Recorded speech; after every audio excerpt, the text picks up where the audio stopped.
और हमारे जो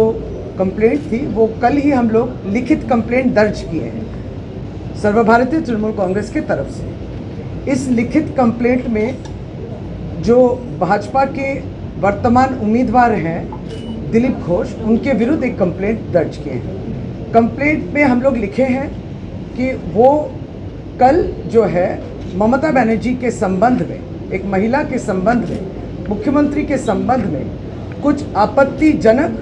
कुछ अनुचित और कुछ अपमानजनक, जिससे उनकी जिल्लत होती है, इस तरीके के कुछ व्याख्याएं और भाषा उन्होंने अपने भाषण में दिया। तो इसके विरुद्ध हमारे चिट्ठी में हम लोग ये लिखे हैं कि ये बराबर इस तरीके का उनका आचरण और भाषण रहता है। और अब चूंकि इलेक्शन कमीशन अभी मॉडल कोड ऑफ कंडक्ट चल रहा है, तो इलेक्शन कमीशन के पास हमारी यही दरख्वास्त है कि इस विषय को हम आपके सामने लाएं कंप्लेंट के द्वारा। उसके संग ही संग हम लोग, उन्होंने जो वाक्याय प्रयोग किए हैं उनका पूरा वाक्याय जो है उसको भी हम लोग दिए हैं, वीडियो वगैरह सब कुछ, और उसके जो ट्रांसलेशन होती है उसको भी हम लोग दिए हैं, अनुवाद करके भी दिए हैं। और इसके बाद इस कंप्लेंट के बलबूते इलेक्शन कमीशन से हम लोग की कुछ मांगे हैं, और वो है कि आपकी मॉडल कोड ऑफ कंडक्ट आचरण विधि कुछ कानून के तरीके से लागू करती है कि जिसमें जैसे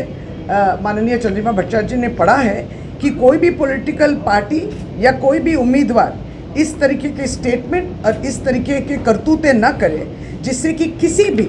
शख्स के ऊपर उसके पर्सनल आक्रमण हो, और ऐसे स्टेटमेंट जिससे कि उनकी जो इंडिसेंट, जिसको कहते हैं कि वो आपत्ति है, और उनके व्यवहार से ये मालूम पड़ता है कि दिलीप घोष जो किए हैं कल, वो बोले तो हैं और उसके बाद इन बातों को लेके उनको शर्मिंदगी भी नहीं है, कोई शर्मिंदा भी नहीं महसूस करते हैं और क्षमा भी नहीं मानते हैं। तो इन बातों को हमने रखा कि एमसीसी कहता है कि ये सब नहीं कर सकते हैं। और दूसरी बात हमने ये भी कहा कि एमसीसी ये कहती है हर पॉलिटिकल पार्टी को और हर उम्मीदवार को, दिलीप घोष उम्मीदवार हैं, कि इस तरीके के रवैये और इस तरीके के व्याख्याएं और भाषण से अगर महिलाओं के सम्मान पर प्रहार पड़ता है तो यह होना नहीं चाहिए। तो चीफ इलेक्टोरल ऑफिसर के पास हमारी यही इत्तेजा थी कि केवल उसको आप एक शोकाज करेंगे और वो शोकाज का उत्तर कब देंगे